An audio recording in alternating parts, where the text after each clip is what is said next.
Hello everyone, स्वागत है बेटा आप सबका हमारे इस नए लेक्चर में डेफिनेट इंटीग्रेशन के। और बेटा मुझे पूरी उम्मीद है कि लास्ट लेक्चर भले थोड़ा सा डिफिकल्ट था, लेकिन हाँ, अगर आपने उसको 2-3 बार देखा होगा तो आपको अच्छे से समझ में आया होगा। हम देख रहे थे कि जनरली कई सारे ऐसे फंक्शंस होते हैं जिसे इंटीग्रेट करना मुश्किल होता है, पॉसिबल नहीं हो पाता बेसिक मेथड्स को यूज करते हुए। तो उसके लिए एस्टिमेशन का यूज हम करते हैं, जिसमें कि हम उसका लोअर लिमिट और अपर लिमिट देखते हैं। और उस तरीके के बेटा मैंने आपको कुछ सवाल कराए थे। एक मुझे याद है मैंने आपको जेईई मेंस का भी सवाल कराया था। तो आज के लेक्चर में सबसे पहले हम 2-3 सवाल एस्टिमेशन पर बेस्ड देखेंगे, और फिर एक बहुत इंपॉर्टेंट बेटा हम थ्योरम पढ़ने वाले हैं, दैट इज वॉलीज थ्योरम। ठीक है, बहुत शानदार थ्योरम है, बहुत इंपॉर्टेंट थ्योरम है, और जेईई मेंस की एक लाइकिंग का टॉपिक है, मेंस एंड एडवांस की, क्योंकि उस पर डायरेक्ट सवाल बनते हैं। तो वो भी अपन आज के लेक्चर में करेंगे। लेकिन आज का लेक्चर स्टार्ट करने के पहले आप सारे बच्चों के लिए, जितनों ने अभी तक हमारे टेलीग्राम चैनल को ज्वाइन नहीं किया है, आप जल्द से जल्द बच्चों टेलीग्राम चैनल को ज्वाइन करिए, जिसका ज्वाइनिंग लिंक आपको नीचे डिस्क्रिप्शन बॉक्स पे दिख रहा होगा। उसे ज्वाइन करने से आपको 2 एडवांटेज है। पहला एडवांटेज तो ये है कि आप कभी भी कोई भी लेक्चर मिस नहीं करेंगे, क्योंकि जब भी मैं कोई लेक्चर पोस्ट करता हूँ यूट्यूब पे, इमीडिएटली मैं उसका एक क्रिएटिव भी पोस्ट करता हूँ टेलीग्राम पे, सो दैट कि आपको पता हो कि एक नया लेक्चर आज पोस्ट किया गया है।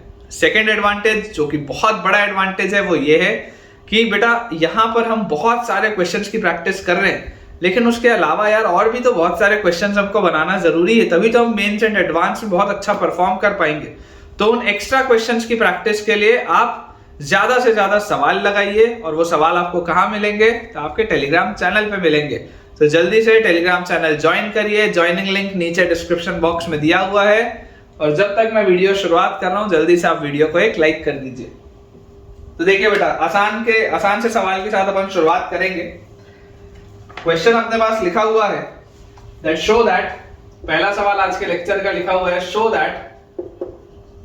That 1/4 is less than or equal to 1/4 is less than or equal to integral 0 to 1 dx upon 1 plus x square plus 2x raised to the power 5 is less than equal to 1। ठीक है, ये बच्चों अपने पास देखो सवाल लिखा हुआ है, और आपको बेटा एक चीज ये पता ही है कि अगर यार ऐसा अपने पास क्वेश्चन दिया हुआ है, तो सबसे पहले तो आप देखिए कि आपका जो फंक्शन है, फंक्शन आपको क्या दिया। तो फंक्शन अगर मैं देखूंगा तो फंक्शन fx मुझे दिया हुआ है 1/1 plus x square plus 2x raised to the power 5।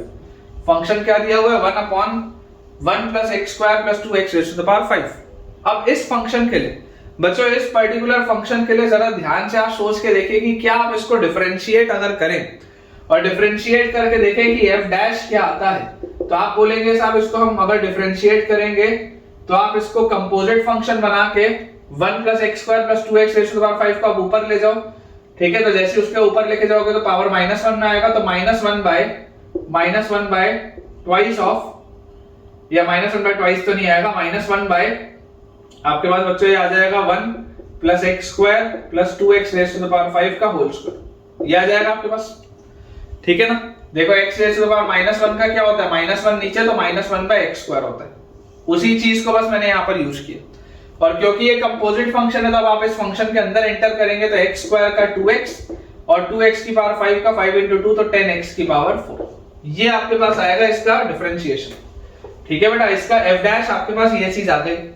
अब आपको क्लियरली दिखाई दे रहा है कि यार f डैश आ चुका है, तो यार ये जो चीज है ये तो 100% नेगेटिव है, क्योंकि नीचे परफेक्ट स्क्वायर है, ऊपर नेगेटिव साइन है, तो ये तो नेगेटिव है। और x का अगर मूवमेंट 0 से 1 हो रहा है, तो 0 से 1 के मूवमेंट के लिए ये चीज पॉजिटिव है।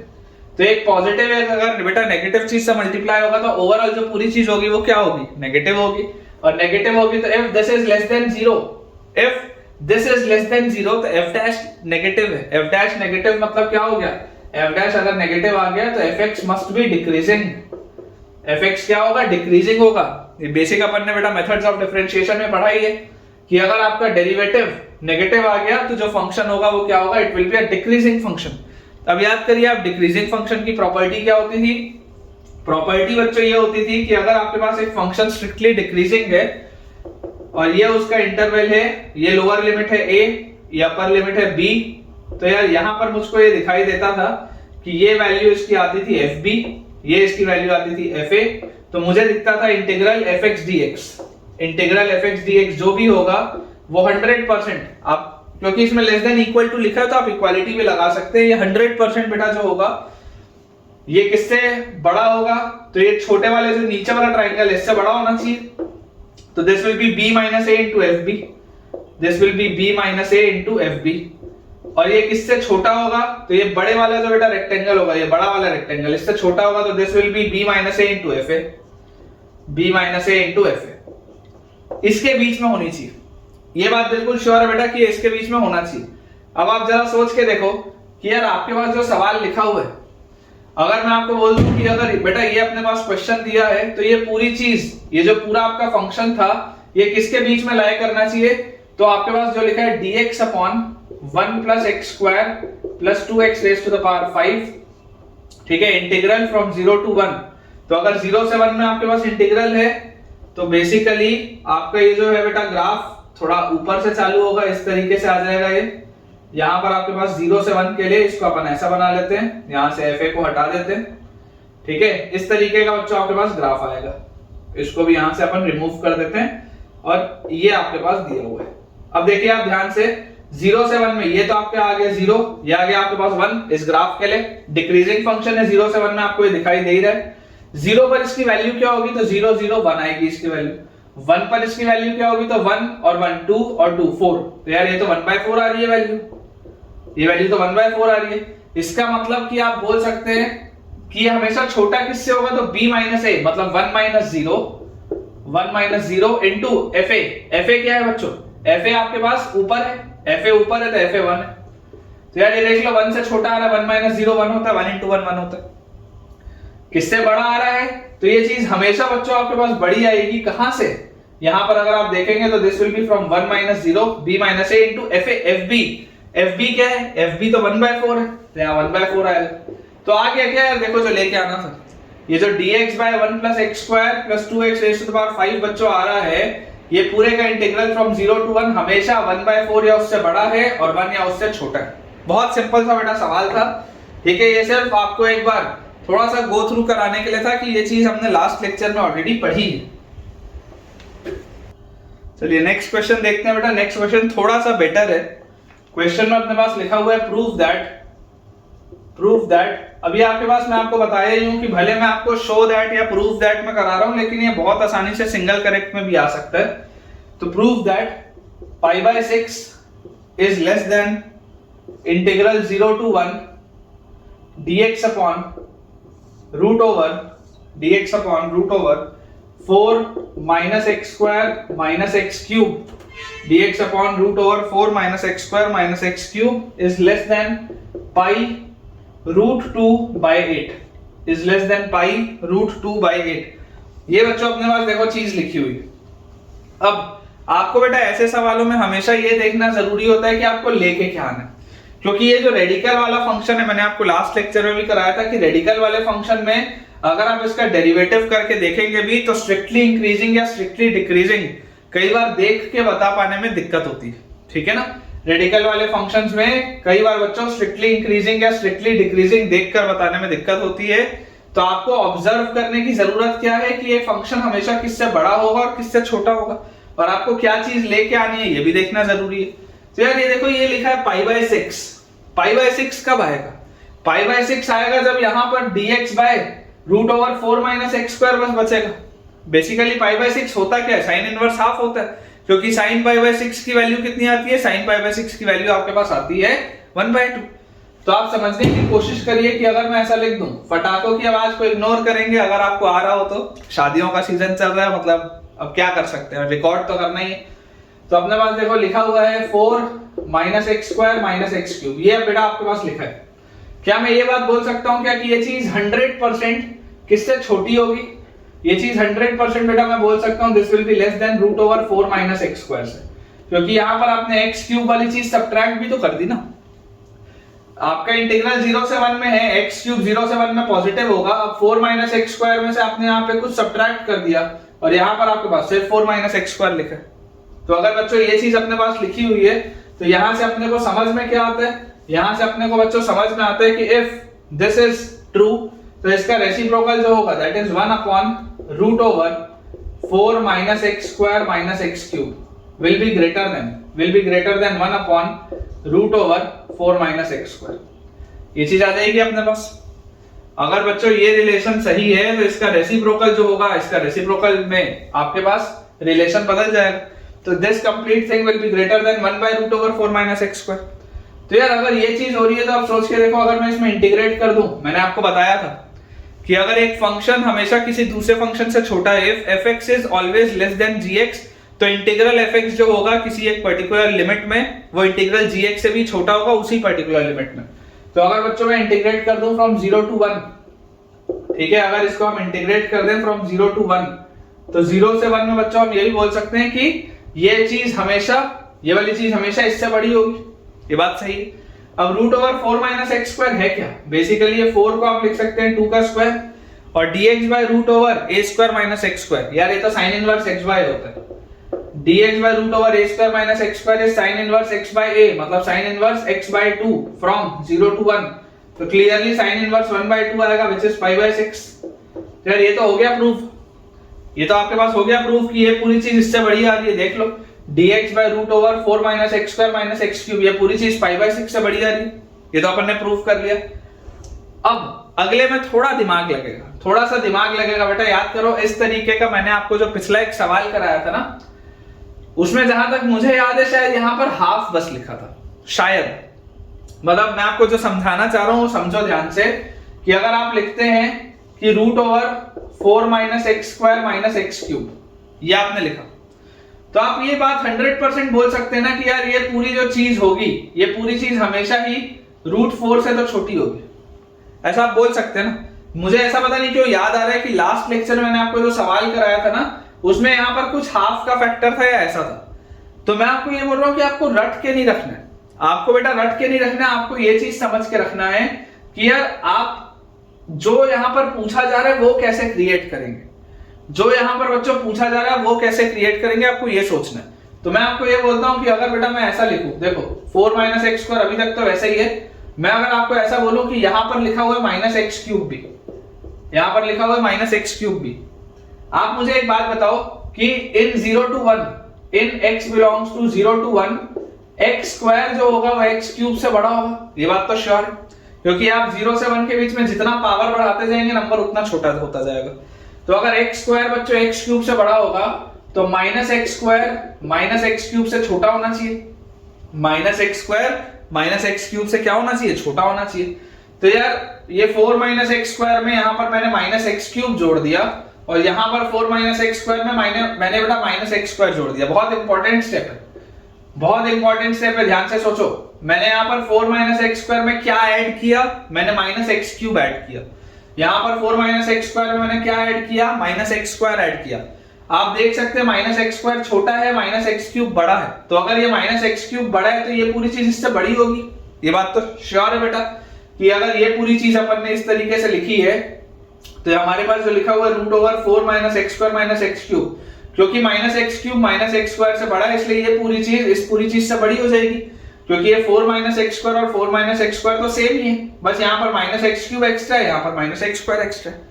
ये क्रिटिकल स्टेप है क्योंकि ये करने से आंसर आएगा। अब ये कैसे क्लिक होगा? तो ये प्रैक्टिस से क्लिक होगा।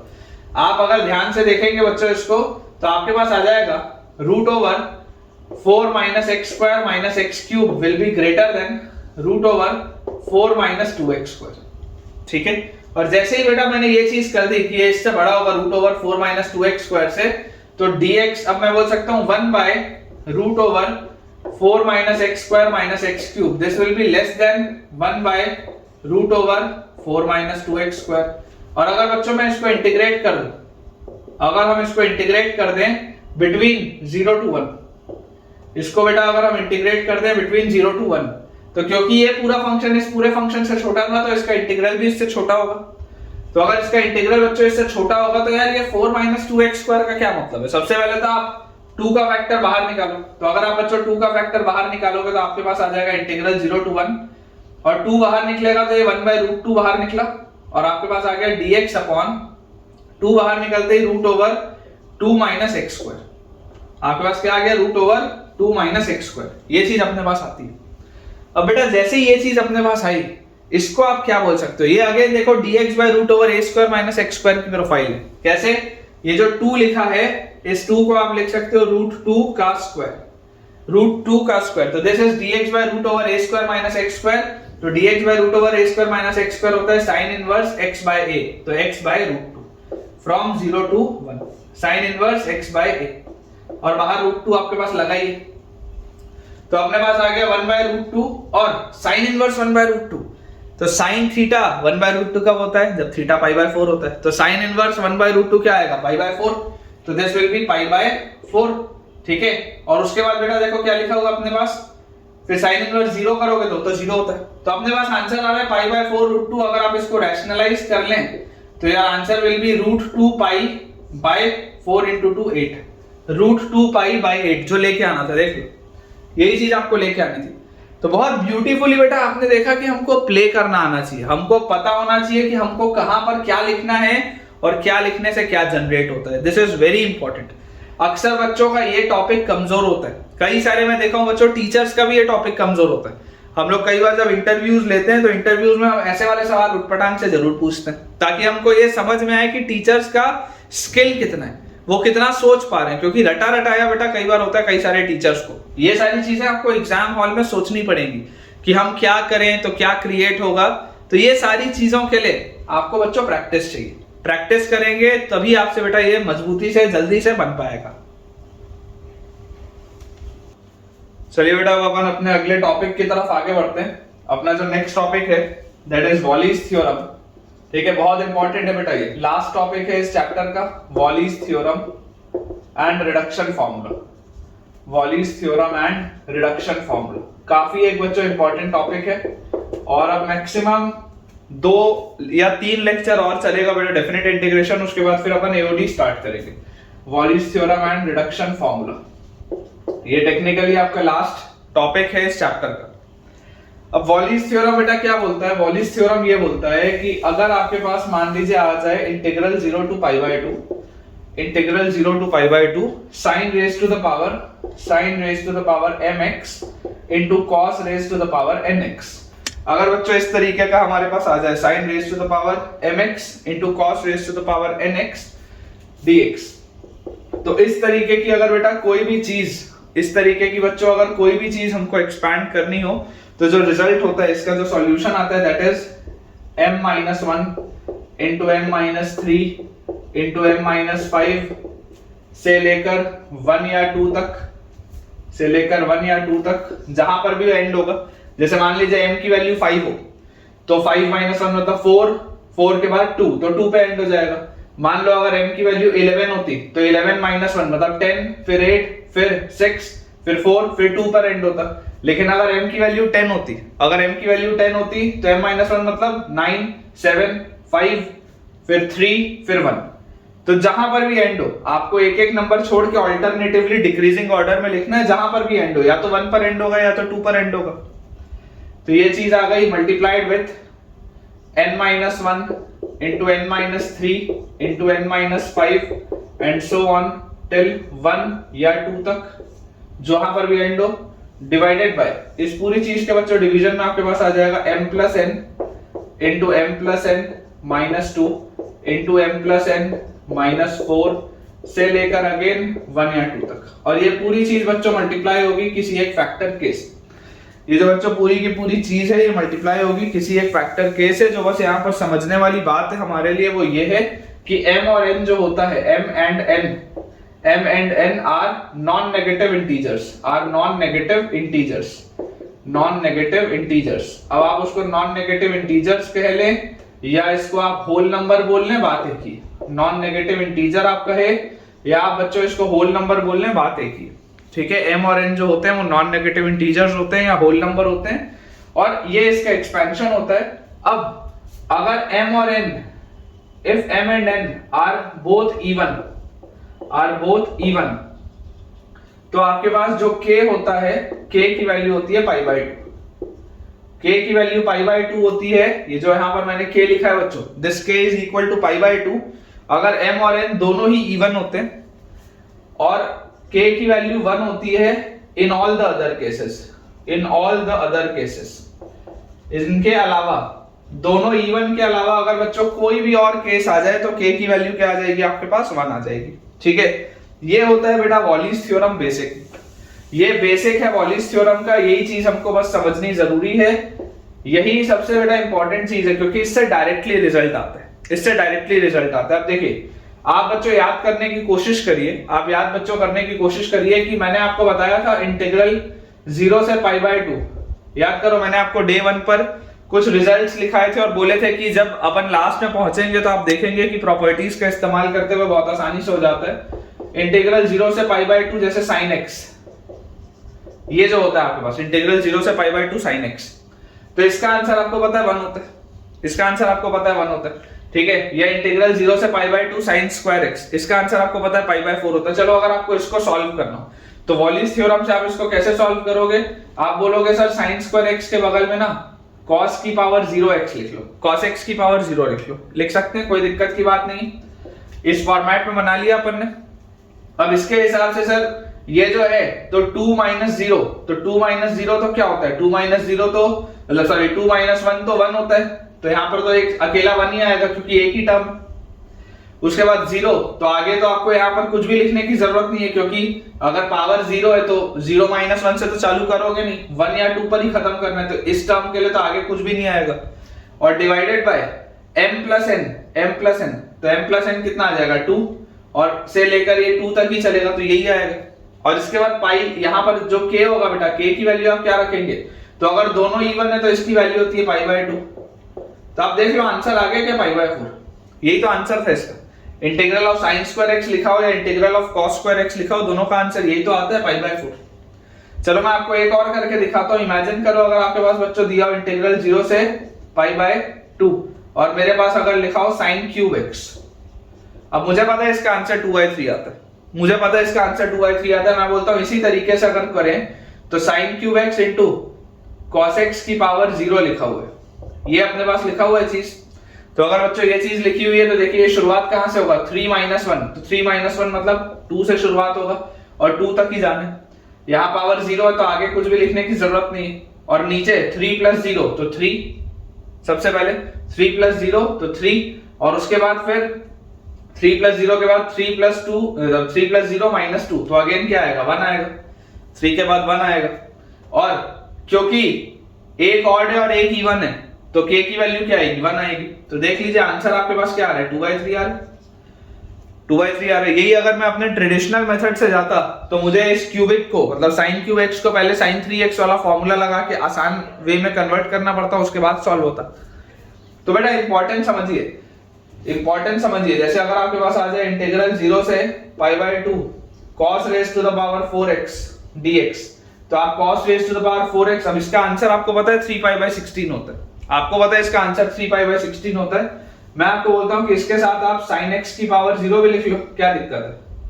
इसके साथ अगर आप sin x की पावर 0 भी लिख लेंगे तो यार आपको ये पता है कि ये डिक्रीजिंग ऑर्डर में कहां से चालू होगा? तो 4 - 1 3, उसके बाद अगला टर्म आएगा 1, फिर ये 0 है तो इसके आगे तो कुछ लिखने की जरूरत नहीं है। फिर यहाँ पर अगर आप देखेंगे बच्चों तो 4 + 0 तो 4, फिर 4 के बाद डिक्रीजिंग ऑर्डर में 2, तो 2 पर एंड हो जाएगा। और क्योंकि दोनों इवन है तो इवन के केस में ये k की वैल्यू आएगी π/2। तो आप देख लो आंसर कितना आ रहा है? 4 × 2 8 × 2 16 और ऊपर 3π, वही आंसर आ रहा है जो मैं आपको बोला था। आंसर बेटा बहुत क्विकली आता है अगर आपको वॉलिस थ्योरम पता हो तो, ठीक है ना? Wallis theorem is a very strong theorem, और पता नहीं मतलब बच्चे इसमें मतलब बहुत कंफर्टेबल रहते हैं और रहना भी चाहिए, बहुत ज्यादा डिफिकल्ट नहीं है। सिर्फ प्रोफाइलिंग बेटा थोड़ी सी डिफिकल्ट है, आपको रिजल्ट मैं बहुत सिंपल तरीके से समझा रहा हूँ, और अभी इस पर बेस्ड मैं आपको बहुत सारे बेटा क्वेश्चंस कराऊंगा। अपना जो ये टॉपिक है, जो बेटा पूरा चैप्टर का थ्योरेटिकल कंसेप्ट है, वो तो आज अपन कंप्लीट कर लेंगे पूरा बहुत अच्छे तरीके से। लेकिन मैं जो चाहता हूं बेटा वो ये है कि और मैं 2 लेक्चर्स 3 लेक्चर्स क्यों डेडिकेट कर रहा हूं? ताकि मैं आपको एक्स्ट्रा क्वेश्चंस करा पाऊं, ताकि आपका ये जो पूरा हमने 12-13 लेक्चर्स का चैप्टर पढ़ा है वो आपका अच्छे से रिवाइज हो पाए। देखिए मैं आपको बेटा एक सवाल कराता हूं। क्वेश्चन मान लीजिए अपने पास लिखा हुआ है, वॉलिस थ्योरम पर बेस्ड है, लेकिन देखो वॉलिस थ्योरम दिखता नहीं है। क्वेश्चन लिखा हुआ है if I is equal to integral 0 to 1 x raised to the power 70 into 1 minus x raise to the power 30 dx। अब ये सवाल है, पूछा जा रहा है find 100c30, find 100c30 into आई। अब ये बच्चों क्वेश्चन है, ये दूर दूर तक आपको वॉल्यूज थ्योरम का नहीं लिख रहा है, इसमें बायनोमियल का भी एक कंसेप्ट यूज हो रहा है, और ऐसा देखकर लगता है कि यार ये तो इनडेफिनेट का सवाल है। डेफिनेट भी अगर बोलोगे तो डेफिनेट इंटीग्रेशन में भी आप कौन सी प्रॉपर्टी यूज कर लोगे?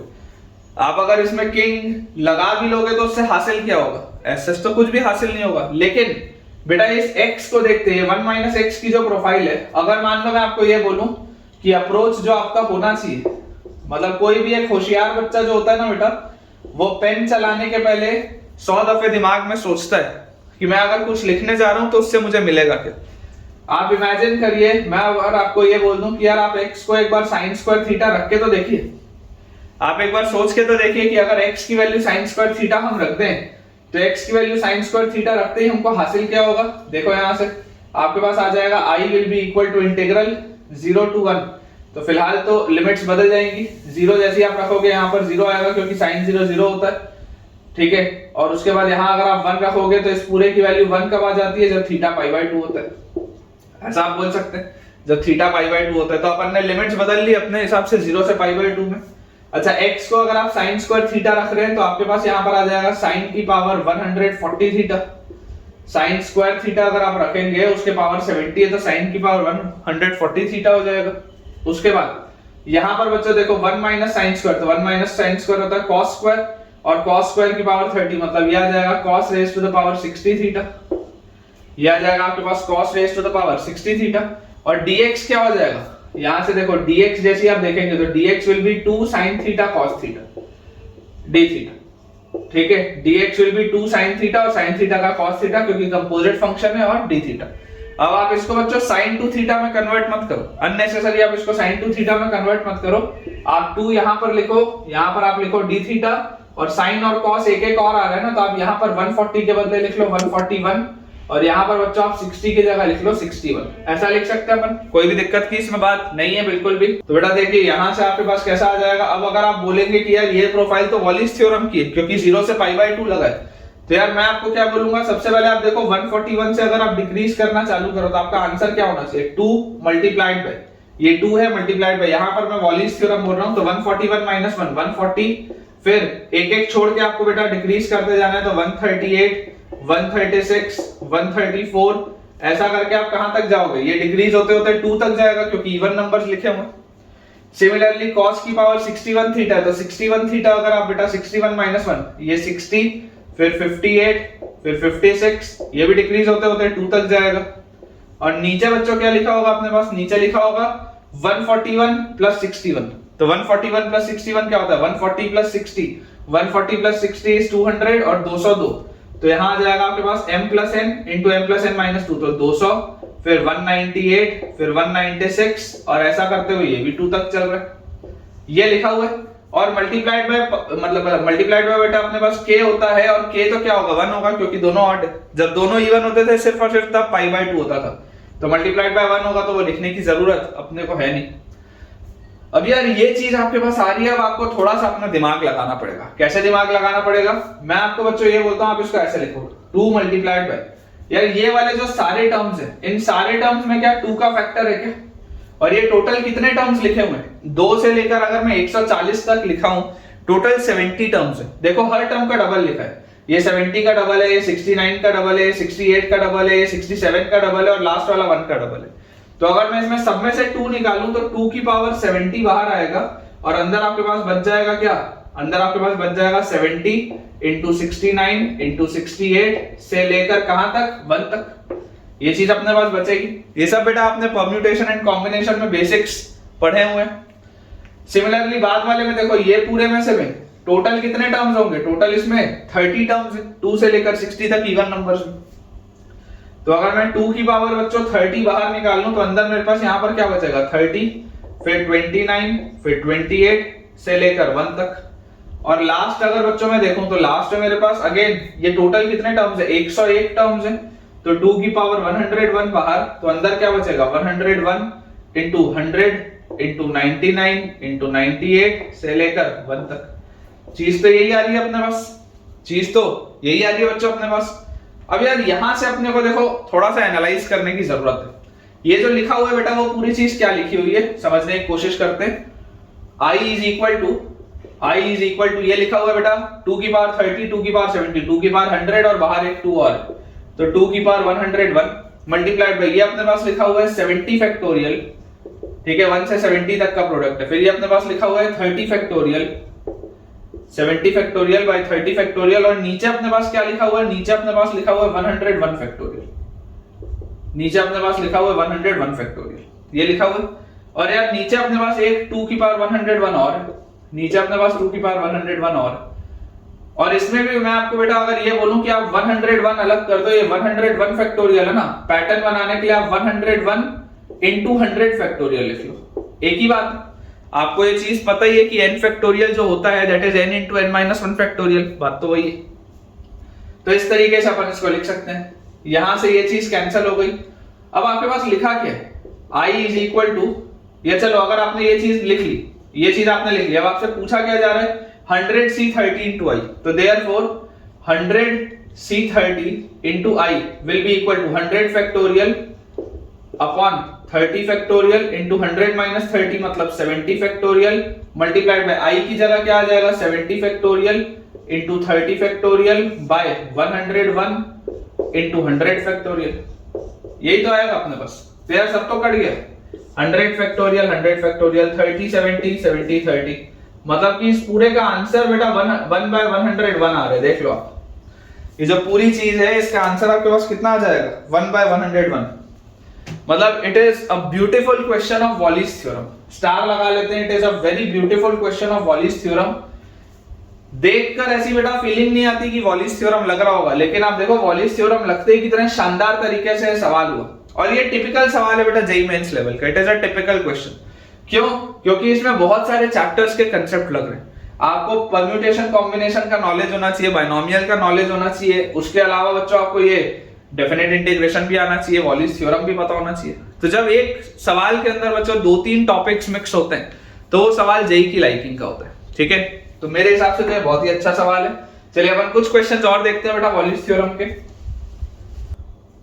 नेक्स्ट अपने पास बच्चों एक सवाल लिखा हुआ है, इंटीग्रल ऑफ 0 से लेकर 2 पाई, इंटीग्रल ऑफ 0 से लेकर 2 pi x into sine raise to the power 6x into cos raise to the power 4x dx, ठीक है। ये अपने पास सवाल है, x into sine raise to the power 6x into cos raise to the power 4x dx।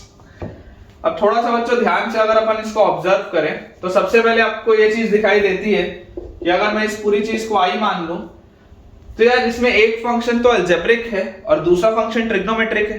तो यार ऐसे वाली केस में तो हम जनरली किंग प्रॉपर्टी लगा के आगे बढ़ते थे, क्योंकि किंग जैसी लगाएंगे तो ये ट्रिग्नोमेट्रिक फंक्शन जो है वो अनचेंज्ड है। 2 पाई माइनस x से रिप्लेस कर भी दोगे तो कोई फर्क नहीं पड़ेगा आगे की चीज को। तो अगर मैं यहाँ पर बेटा किंग अप्लाई करूं तो किंग अप्लाई करते ही मेरे पास I की वैल्यू आ जाएगी इंटीग्रल 0 से 2 पाई x की जगह 2 pi minus x into sine raise to the power 6। 2 pi minus x रखोगे तो जरूर साइन ऑफ माइनस x मतलब माइनस साइन x होगा, लेकिन क्योंकि ऊपर पावर 6 है तो वो बैलेंस हो जाएगा, उसमें कोई दिक्कत नहीं है।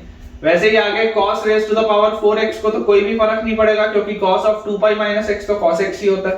तो ये चीज अपने पास आ गई, और जैसे ही बच्चों ये चीज अपने पास आई तो यार अब यहां से आप देखो इन दोनों को ऐड करते ही 2i की वैल्यू आ जाएगी 0 से 2 पाई, 2i की वैल्यू आ जाएगी 0 से 2 पाई। अब x इंटू साइन की पावर 6 इंटू कॉस की पावर 4 और माइनस x इंटू साइन की पावर 6 इंटू कॉस की पावर 4, ये तो कटेगा। तो आपके पास 2 पाई आएगा, उसको बाहर निकाल लो, और अंदर आपके पास बचेगा साइन की पावर 6x इंटू कॉस की पावर 4x dx। ये आपके पास बच्चों पूरी चीज आएगी, और यहाँ पर बहुत आसानी से आप देख सकते हैं कि ये 2 का फैक्टर इससे कटेगा और I will be equal to, अब क्या यहाँ पर क्वीन लगती हुई दिख रही है क्या? देखो लोअर लिमिट 0 है, लोअर लिमिट 0 है और अपर लिमिट अगर आप रख भी देंगे तो इंटीग्रेंड सेम है। तो क्वीन लगाने के लिए 2 का फैक्टर नीचे उतरेगा, तो 2 पाई इंटीग्रल 0 से लेकर पाई साइन की पावर 6x इंटू कॉस की पावर 4x dx। यहाँ पर अपन ने क्या अप्लाई किया? क्वीन अप्लाई कर दिया। मुझे ऐसा दिखाई देता है कि मैं एक बार और क्वीन लगा सकता हूं, क्योंकि अगर मैं पाई माइनस x से भी रिप्लेस कर दूंगा तब भी इस पूरी चीज को कोई भी चेंज नहीं आएगा, लोअर लिमिट अभी भी 0 है। देखो ऊपर अगर इवन पावर है तो वो बैलेंस कर लेगा ना सारी बातों को। तो एक बार और क्वीन लगाते हैं। जैसे ही हम यहां पर बच्चों क्वीन दोबारा से लगाएंगे तो आपके पास देखिए क्या आ जाएगा, i will be equal to 4 pi, एक और 2 का फैक्टर नीचे उतरा, इंटीग्रल 0 से पाई बाय 2, इंटीग्रल 0 से पाई बाय 2 sin की पावर 6x इंटू कॉस की पावर 4x dx। अब ये वॉलिस थ्योरम की प्रोफाइल बन गई है। Now this is the profile of Wallis theorem. और जैसे ही बच्चों ये वॉलिस थ्योरम की प्रोफाइल बनी तो 4 पाई मल्टीप्लाइड बाय, अब इसको थोड़ा ध्यान से आप ऑब्जर्व करिए, 6 है तो 6 के बाद क्या आएगा 5 इंटू 3 इंटू 1, ये पहला फैक्टर। अगला 4 है तो 4 माइनस 1 तो 3 इंटू 1, ये अगला फैक्टर, डिवाइडेड बाय 6 प्लस 4 10 तो 10 इंटू 8 इंटू 6 इंटू 4 इंटू 2 तक ये चलेगा। और क्योंकि ये दोनों इवन है तो दोनों इवन कहां तक चलेंगे, पाई बाय 2 तक, एकदम बेसिक। तो यार यहां से क्या क्या चीज कैंसिल आउट होती हुई मुझे दिखाई देती है। तो यार मैं ये बोल सकता हूं कि इसमें से अगर मैं देख लूं कि ये 5 का फैक्टर है और ये 10 का फैक्टर है तो यहाँ पर एक 2 आ जाएगा, ये 3 का फैक्टर है और ये 6 का फैक्टर है तो यहाँ पर भी एक 2 आ जाएगा, और नीचे अगर मैं देखूं तो ये एक 4 है और ये एक 4 है, ये भी कैंसिल आउट हो जाएगा। तो कुल मिला के मेरे पास जो चीज बेटा बच रही है that is i is equal to, ऊपर 3 है, पाई है और पाई है तो 3 पाई स्क्वायर डिवाइडेड बाय, नीचे क्या है 2 इंटू 2 4 इंटू 2 8 इंटू 2 16 और 16 इंटू 8, 16 इंटू 8 मतलब कितना आ जाएगा बेटा 2 रेज टू द पावर अपने पास आ जाएगा 7। देख लो आप ध्यान से, ये 8 है और यहाँ पर 1 2 3 और 4 बाय 2 है तो 16 मतलब 2 रेज टू द पावर 7, तो मतलब ये आ जाएगा बेटा आपके पास 128। ठीक है 128, क्योंकि 32 फिर 64 फिर 128, बिल्कुल सही। तो final answer will B 3 pi square by 128, बिल्कुल करेक्ट है बेटा, बिल्कुल करेक्ट है। Again a very beautiful question, क्योंकि किंग भी लगा, क्वीन भी लगी, प्रॉपर्टीज का बहुत बढ़िया से इस्तेमाल हुआ और उसके बाद फिर फाइनली वॉलिस थ्योरम, यहां पर मैंने वॉलिस थ्योरम अप्लाई किया, वॉलिस थ्योरम, फाइनली वॉलिस थ्योरम यूज करते ही अपना आंसर अपने पास आ जाएगा। नेक्स्ट अपने पास बच्चों क्वेश्चन लिखा है इंटीग्रल 0 से 3 पाई बाय 2, इंटीग्रल 0 से 3 पाई by 2 cos raised to the power 4 3x, cos raised to the power 4 3x into sin raised to the power 2 6x dx। ये अपने पास बेटा देखिए सवाल लिखा हुआ है, ठीक है, ये अपने पास बच्चों पूरा का पूरा क्वेश्चन लिखा हुआ है। अब इसको अपने को सॉल्व करना है। तो यार आप देख सकते हैं क्लियरली कि एंगल्स जो है बेटा अंदर के आर्ग्यूमेंट भी बड़े बड़े, और उसके अलावा कॉस और साइन तो है ही अपने पास। वॉलिस थ्योरम की प्रोफाइल दिख तो रही है लेकिन पूरी नहीं, क्योंकि लिमिट्स भी जो है वो 0 से 3 पाई बाय 2 है। तो मैं आपको ये बोलता हूं कि अगर मैं इसको i मानूं तो सबसे पहले तो मैं बोल दूंगा कि यार let 3x is equal to t, सबसे पहले कि यार आप 3x को तो t मानो, थोड़ी सी प्रोफाइल सिंपल करो। तो जैसे यार 3x को t बोलेंगे तो 3dx विल बी dt, तो i की वैल्यू अपने पास आ जाएगी इंटीग्रल ऑफ, लिमिट्स क्या हो जाएंगी 0 रखते ही 0, और यहां पर जैसे ही आप बच्चों x की जगह रखेंगे 3 पाई बाय 2 तो 3 पाई बाय 2 रखते ही आपके पास ये आ जाएगा 9 पाई बाय 2, ठीक है 0 से लेकर 9 पाई बाय 2। उसके बाद cos raise to the power 4 into 3x की जगह t इंटू साइन स्क्वायर, और उसके बाद क्या लिखा हुआ है अपने पास 6x, तो साइन स्क्वायर अगर बच्चों 6x लिखा हुआ है तो 6x मतलब क्या हो जाएगा 2t, साइन स्क्वायर 2t, ये आ गया। और dx की जगह हम क्या लिखेंगे, dx की जगह हम लिखेंगे 1/3 dt, तो आप 1/3 को बाहर निकालिए और dt को अंदर लिखिए, कर सकते हैं ऐसा। अब यार ये चीज करते ही अभी भी ये सवाल मेरी लाइकिंग में नहीं आया, अभी भी ये सवाल बच्चों मेरी लाइकिंग में नहीं आया, इसको अपनी प्रोफाइल में लाने के लिए मैं बोलूंगा आप एक बार और इसको ऐसा करो, इंटीग्रल 0 से 9 पाई बाय 2। अब देखिएगा बेटा जो मैं लिख रहा हूं cos की पावर 4 इंटू टी, अच्छा sin 2t क्या होता है, sin 2t होता है 2 sin t cos t, square लगा हुआ है तो 4 sin square t cos square t, इसको आप ऐसा लिख सकते हैं 4 sin square t cos square t, इस तरीके से इसको अपन लिख सकते हैं। और जैसे ही बच्चों मैं इसको ऐसे लिख लिया तो यार अब मेरे को लग रहा है कि i को मैं लिख सकता हूं 4 बाहर, तो 4/3 इंटीग्रल 0 से लेकर 9 पाई बाय 2 तक, और उसके बाद लिखा हुआ है ये sin स्क्वायर t और cos की पावर 4 और cos square, this will be cos raise to the power 6t dt। ये थोड़ा सा अभी सिंपलीफाइड दिख रहा है, भले ये लिमिट्स आपको बेकार दिख रही होंगी लेकिन सवाल थोड़ा सा ना सिंपलीफाइड तो दिख रहा है, इसमें कोई भी डाउट नहीं है बेटा कि थोड़ा सा ये क्वेश्चन आपका सिंपलीफाई हो गया। अब हमको बेटा इसमें देखना है कि हम इसमें और क्या क्या अप्लाई कर सकते हैं। तो बेटा अब आप देखने वाले क्लासिक यूज किसका, प्रॉपर्टीज का। देखिए इसको मैं बोलता हूं i इज इक्वल टू 4/3। अंदर देखो, अंदर अपन इसमें ऐसा करते हैं 4/3 को फिलहाल आप उधर ले जाओ ताकि सिंप्लीफाई करके मैं लिख पाऊं आराम से। 3i/4 लिख लो।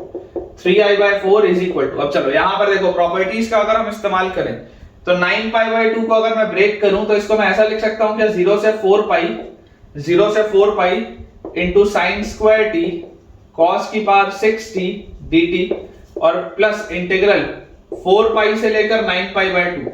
9π/2 मतलब क्या होता है 4.5π, तो 4π से लेकर 9π/2 और again sine square t into cos की पावर 6t dt। ऐसा लिख सकते हैं आप इसको। यार ये तो बहुत आसानी से अब सवाल सॉल्व होता हुआ दिखाई देता है। कैसे सॉल्व होता हुआ दिखाई देता है मैं आपको बोलता हूं। सबसे पहले आप देखो इसमें कि क्या आप क्वीन लगा सकते हो क्या। जैसे ही आप क्वीन लगाओगे, क्वीन अप्लाई करते ही बेटा आपके पास ये आ जाएगा ट्वाइस ऑफ इंटीग्रल 0 से 2π और फिर sign square t into cos की पावर 6t dt। फिर ये चीज करते ही बच्चों एक बार और इसमें क्वीन आपको लगती हुई दिख रही है, तो दोबारा क्वीन लगाओगे तो ये हो जाएगा 4 टाइम्स इंटीग्रल 0 से लेकर pi sine square t into cos की पावर 6t dt। फिर एक बार और इसमें क्वीन लगती हुई दिखाई दे रही है, 3 बार देखो क्वीन लग गई। जैसे आप अगली बार क्वीन लगाओगे तो अब आपके पास क्या आ गया 8 टाइम्स इंटीग्रल 0 से लेकर π/2।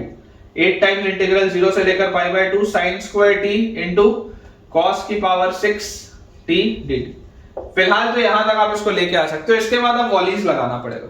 ये वाली चीज तो चलो समझ में आती है।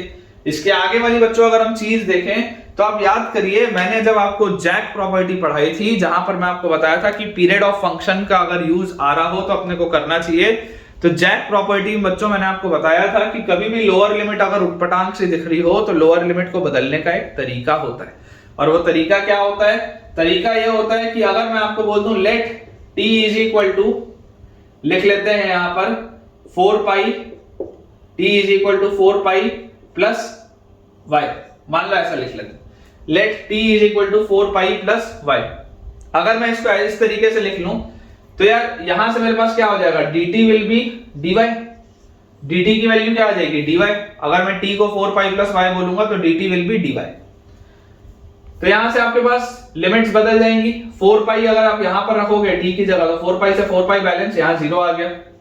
और उसके बाद 9π/2 अगर आप यहां रखोगे तो 9π/2 माइनस 4π इज π/2, तो 0 से π/2 और यहां पर अब अपने पास अंदर क्या आ गया sine square 4π plus y, sine square 4π plus y into cos की पावर 6 t की जगह 4π प्लस y और dt की जगह dy। लिख सकते हैं क्या ऐसा? यार ये तो लाइकिंग का हो गया सवाल। ठीक है, यहां पर ये जैक प्रॉपर्टी का इस्तेमाल किया है मैंने, डेरिवेशन में बताया था मैंने तुमको। तो यार यहां से मेरे पास क्या चीज आ जाएगी, यहां से मेरे पास आ जाएगा integral from 0 to π/2 sine of 2π plus theta क्या होता है साइन थीटा होता है। तो यार यहां से तो ये simply sine square y into cos की पावर 6y dy हो गया। यार ये तो सिंपली ये हो गया sine square y into cos की पावर 6y dy। और आपको बच्चों ये चीज पता है कि यार आप चाहे वेरिएबल y लिखें, चाहे आप वेरिएबल x लिखें, चाहे आप वेरिएबल t लिखें, कोई फर्क तो पड़ना नहीं है। तो ओवरऑल बेटा अगर मैं देखूं तो ये वाली जो पूरी चीज थी ये सॉल्व हो रही थी 8 टाइम्स इंटीग्रल 0 से π/2 sin स्क्वायर cos की पावर 6 dt। ये आ रही है 0 से π/2 sin स्क्वायर y cos की पावर 6y dy। अगर बेटा आप इन दोनों को ऐड करोगे, अपन ऐसा करते हैं ये वाला थोड़ा सा बोर्ड का हिस्सा क्लियर करते हैं और यहां पर देखो मैं आपको करके दिखाता हूं। जैसे आप इन दोनों को ऐड करेंगे आपको क्लियरली एक चीज दिखाई दे रही है दैट दिस विल बी 8 और 1 9, तो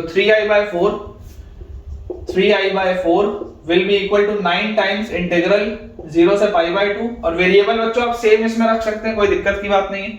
तो वेरिएबल आपके पास आ जाएगा sin square t into cos की पावर 6t dt। ये चीज आपको पता होनी चाहिए कि आप इस पूरी चीज को ऐसा लिख सकते हैं ना 0 से π/2, वेरिएबल बदल देने से कोई फर्क नहीं पड़ेगा, sin स्क्वायर t cos की पावर 6t dt। ये प्रॉपर्टी 1 है, वेरिएबल बदलने से कोई भी फर्क नहीं पड़ता। तो जैसे ही बच्चों अपन ने ये चीज कर ली तो यार यहां से तो वॉलीज लग जाएगा 3i/4 will be equal to 9 into, यहां पर देखो बेटा वॉलीज अगर आप लगाओगे तो साइन स्क्वायर है तो 2 माइनस 1, 2 माइनस 1 मतलब 1 आ जाएगा यहाँ पे पहले वाले टर्म से। उसके बाद cos की पावर 6 है तो 6 माइनस 1 5, फिर 3, फिर 1 आ जाएगा अपॉन 2 प्लस 6 तो 8, फिर 6, फिर 4, फिर 2, और क्योंकि दोनों इवन है तो एक पाई बाय 2 और आएगा। तो यार अगर इसको अपन सॉल्व करें तो ये 4 इस 4 को बैलेंस करता है। उसके अलावा अपने पास यहाँ पर बच्चों देखो ये 3 है, ये 9 को बैलेंस करता है तो यहाँ नीचे 3 आ गया अपने पास। अगेन उसके बाद अगर हम देखें तो ये वाला 3 6 को बैलेंस करेगा तो नीचे अपने पास 2 आ गया, और कुछ भी इसमें से कैंसिल आउट होता हुआ अब तो नहीं दिख रहा। तो finally i will be equal to क्या आ जाएगा अपने पास, ऊपर बचा हुआ है 5 into 3 15 और पाई, तो 15 पाई डिवाइडेड बाय नीचे क्या लिखा हुआ है 1 2 3 और 3 और, तो 2 की पावर 6 मतलब 64। 15 पाई बाय 64 आ रहा है बेटा आंसर, चेक कर लीजिए। 15 पाई बाय 64 आपके पास आंसर आ जाएगा। बिल्कुल सही, बिल्कुल करेक्ट है बेटा। चलिए अगला सवाल देखते हैं बेटा, एक सवाल और कराता हूं मैं आपको इसी का। अगला बच्चों आसान सा एक सवाल अपने पास दिया हुआ है कि आपको इवैल्यूएट करना है, एकदम बेसिक सा क्वेश्चन, इवैल्यूएट करना है इंटीग्रल 0 से लेकर pi by 2 cos raise to the power 7x dx। अब जरा आप बच्चों बस इस बात को मुझे सोच के बताइए कि अगर आपको वॉलिस थ्योरम ना पता हो, अगर आपको बच्चों वॉलिस थ्योरम ना पता हो तो ये सवाल को सॉल्व करने में जान निकल जाएगी आपकी, इतना लंबा हो जाएगा ये सवाल। अगर आप ट्रेडिशनल प्रॉपर्टीज का इस्तेमाल करते हुए सॉल्व करेंगे तो ये बहुत ही एक लेंथी क्वेश्चन हो जाएगा। लेकिन वॉलिस थ्योरम से बच्चों मैं बहुत आसानी से क्या बोल सकता हूं, वॉलिस थ्योरम से very easily I can say कि यार मेरे पास आ जाएगा i will be equal to integral 0 से पाई बाय 2 cos की पावर 7x वैसे का वैसा रहने दो, बगल में लिख लो sin की पावर 0x dx, लिख सकते हैं ऐसा।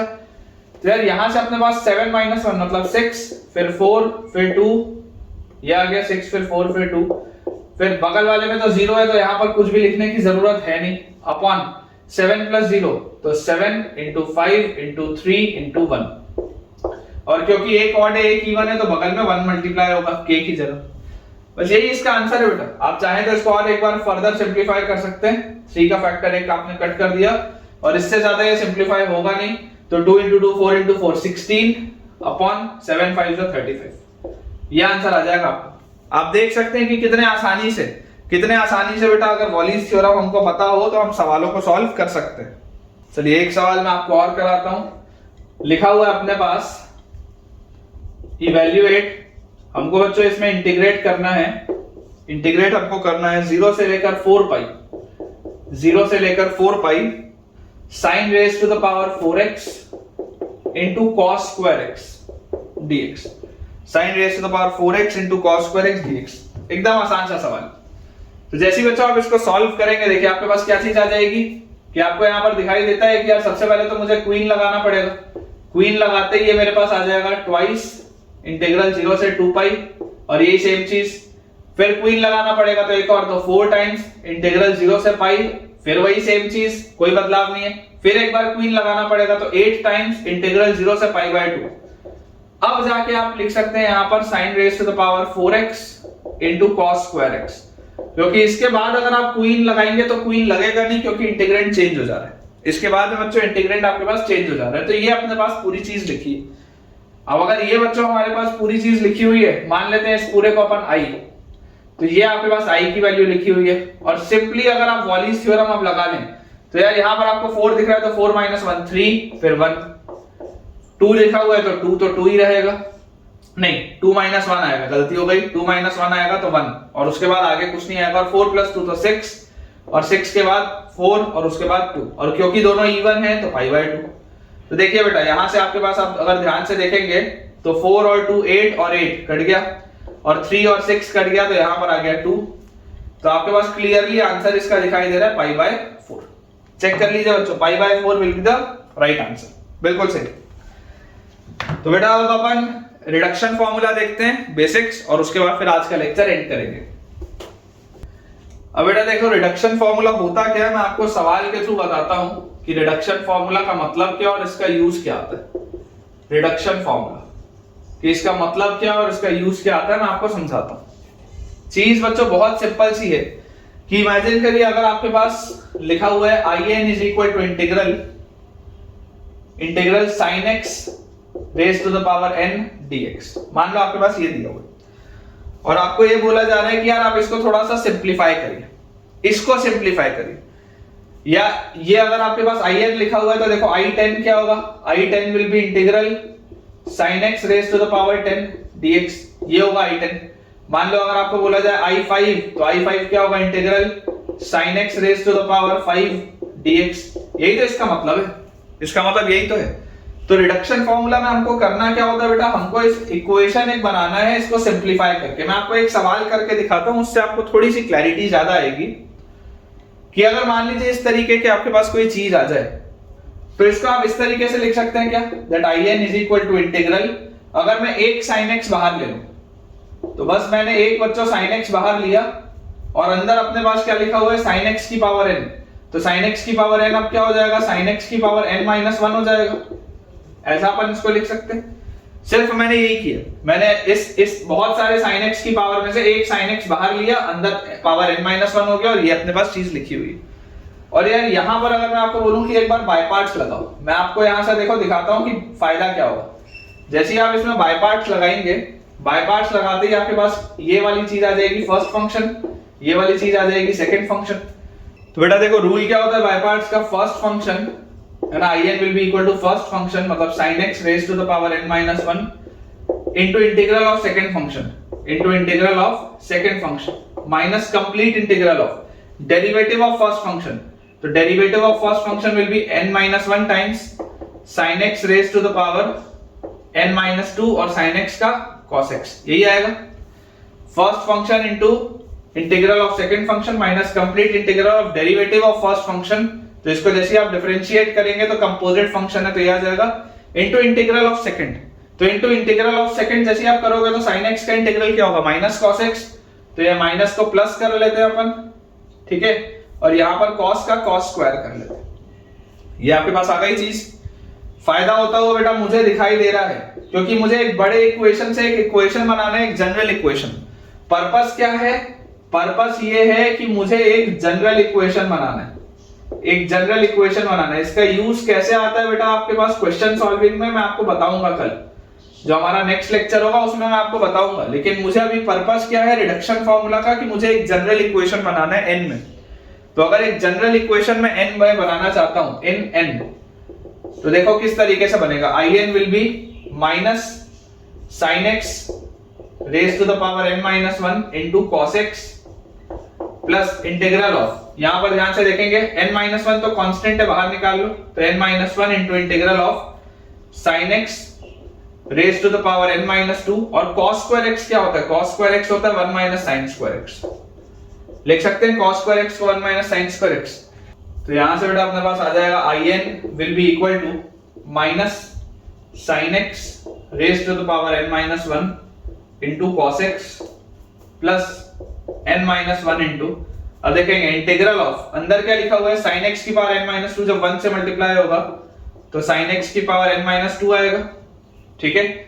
और उसके बाद अंदर और क्या लिखा हुआ है sin x की पावर n माइनस 2, जब sin स्क्वायर x से मल्टीप्लाई होगा तो यार ये तो दोबारा वही बन गया sin x की पावर n, दोबारा सेम चीज बन गई और उसके साथ लिखा हुआ है dx। तो जरा सोच के अब बच्चों मुझे आप बताइएगा कि क्या इसको मैं ऐसा लिख सकता हूं क्या, that I n is equal to minus sine x raise to the power n minus 1 into cos x plus, जब आप इसको डिस्ट्रीब्यूट करेंगे तो यहां पर देखो आई एन क्या था, साइन एक्स की पावर n, तो अगर साइन एक्स की पावर n माइनस 2 है तो क्या इसको मैं ऐसा लिख सकता हूं n माइनस 1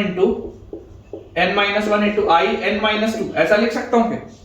जब आई एन था तो साइन एक्स की पावर n था, जब आई एन था तो साइन एक्स की पावर n था, तो यहां पर अगर साइन एक्स की पावर n माइनस 2 है इंटीग्रल में तो n माइनस 1 इंटू आई n माइनस 2 लिख सकते हैं।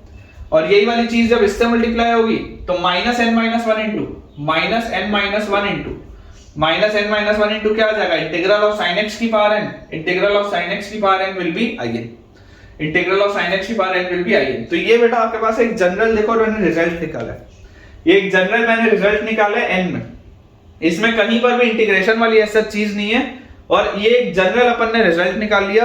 एक बार मैं रीड आउट कर देता हूं that in will be equal to minus sine x raise to the power n minus 1 into cos x, बिल्कुल सही है, plus n minus 1 into in minus 2 और minus n minus 1 into in, बिल्कुल correct है बेटा, ये बिल्कुल करेक्ट है। अब इस पर बेस्ड क्वेश्चंस कैसे बनते हैं वो अपन नेक्स्ट लेक्चर में देखेंगे। मैं आपको फिलहाल के लिए बच्चों एक सवाल और कराता हूं, इसी पर बेस्ड रिडक्शन फॉर्मूला पर बेस्ड मैं आपको एक रिडक्शन और करके दिखाता हूं। ये आपको रट के नहीं रखना है, ये आपको बिल्कुल भी रट के नहीं रखना है, आपको सिर्फ अप्रोच समझना है कि मैंने किया क्या। एक और करते हैं, उसके बाद फिर नेक्स्ट लेक्चर में बेटा अपन इस पर बेस्ड क्वेश्चन बनाएंगे। नेक्स्ट अपने पास बच्चों जो रिडक्शन लिखा है कि अगर in की वैल्यू है integral of tan x raise to the power n, tan x raise to the power n dx, अगर ये अपने पास in है integral of tan x raise to the power n dx। अब समझने वाली इसमें बात क्या है, समझने वाली बेटा बात ये है कि मैंने साइन वाले में सिर्फ एक साइन बाहर निकाला, क्योंकि मुझे पता है साइन का इंटीग्रल कॉस होता है, साइन का इंटीग्रल कॉस होता है, तो मैंने सिर्फ एक बेटा साइन बाहर निकाला। ये वाले में आपको अप्रोच बोलता हूं कि इमेजिन करिए अगर ये इंडेफिनिट का प्योर सवाल होता तो आप इसको क्या ऐसे नहीं करते कि आप tan x में से tan स्क्वायर x बाहर निकालते और अंदर आप लिखते tan x की पावर n की जगह n माइनस 2 dx, ऐसा लिख सकते थे। और जैसे ही बच्चों हम ये चीज करते हैं, अब यहां से देखो आपको क्या मिलता, यहां से आप इसको लिखते हैं tan स्क्वायर x को sec स्क्वायर x माइनस 1 और tan x की पावर n माइनस 2 dx, ये चीज भी हम लिख सकते थे। मैं आपको तरीके सिखा रहा हूं, एक इक्वेशन इसमें मैं आपके लिए डिराइव करूंगा, सवाल कैसे बनते हैं अगले लेक्चर में आपको पक्का मैं बताऊंगा। in will be equal to integral of, यहां से अपने पास आ गया बेटा tan x की पावर n माइनस 2, पहला वाला tan x की power n minus 2 into sec square x dx into sec square x dx और minus integral of tan x की power n minus 2 dx, minus integral of tan x की power n minus 2 dx। तो यार यहां से ये जो पूरी चीज है यार, ये पूरी चीज तो देखो tan x की पावर n अगर in था तो tan x की पावर n माइनस 2 dx, यार ये तो माइनस i n माइनस 2 दिख रहा है, माइनस भी मैंने अंदर ले लिया तो माइनस, और ये जो पूरी चीज है this is i n minus 2, ये तो क्लियर है। और यहां पर अगर मैं आपको बोलूं तो अगर मैं tan x को t बोलूंगा तो इमीडिएटली मेरे पास बच्चों sec स्क्वायर x dx जो होगा वो dt बनाएगा, तो मेरे पास ये आ गया क्या, tan x को t बोलते ही t की power n minus 2 into sec square x dx आ गया dt। तो ये वाली चीज आप कैसे सॉल्व करेंगे, यार ये तो सिंपल सा इंटीग्रेशन है, प्लस 1 और प्लस 1 करके तो t की power n minus 1 by n minus 1, ये आ गया आपके पास। और फाइनली t क्या है, t है tan x। तो देखिए जो अपना फाइनल रिजल्ट आता हुआ दिख रहा है वो क्या आ रहा है, in जो था in is equal to t की जगह tan x, तो tan x की power n minus 1 by n minus 1, tan x की power n minus 1 by n minus 1 और माइनस i n माइनस 2, ये आ रहा है रिजल्ट। देख लो एक जनरल मैंने आपके लिए रिजल्ट डिराइव किया है that in is equal to tan x raise to the power n minus 1 divided by n minus 1 minus i n minus 2। ये एक जनरल मैंने आपके लिए रिडक्शन फार्मूला यूज किया है और इसको बेटा अपन ने रिड्यूस करके थोड़ा सा सिंपलीफाई किया। सवाल बहुत शानदार इस पे बनते हैं, मजा आएगा बेटा आपको अगले लेक्चर में, और मुझे पूरी उम्मीद है कि आज के लेक्चर में भी आपको बहुत अच्छा लगा होगा, क्योंकि बहुत सारे हमने बेटा सवाल देखे, वॉलीज थ्योरम देखा, एस्टिमेशन देखा, और थियोरेटिकली बेटा जो भी हो सकता है इस चैप्टर में वो अपन ने कवर कर लिया। मैं मैक्सिमम 2 या 3 लेक्चर और लूंगा इस चैप्टर पे, जिसमें प्योरली एंड प्योरली सिर्फ क्वेश्चंस की प्रैक्टिस होगी और कुछ भी नहीं। मैं आपको बढ़िया बढ़िया सवाल कराऊंगा, PYQs कराऊंगा जेई के, ताकि आपकी इसमें बेटा कमांड और अच्छी आ पाए मैथ्स में, डेफिनेट इंटीग्रेशन में। और अगर आपको आज का वीडियो अच्छा लगा है या जो भी आपने बेटा कुछ नया सीखा है आज के लेक्चर में, वो मुझे कमेंट सेक्शन में अभी बताइए, ताकि अगला लेक्चर हम आपके लिए और एक्साइटिंग बना पाए। वीडियो पसंद आया हो तो वीडियो को लाइक करना, चैनल को सब्सक्राइब करना और दोस्तों के साथ इस वीडियो के लिंक को शेयर करना बिल्कुल भी ना भूलें। Thank you.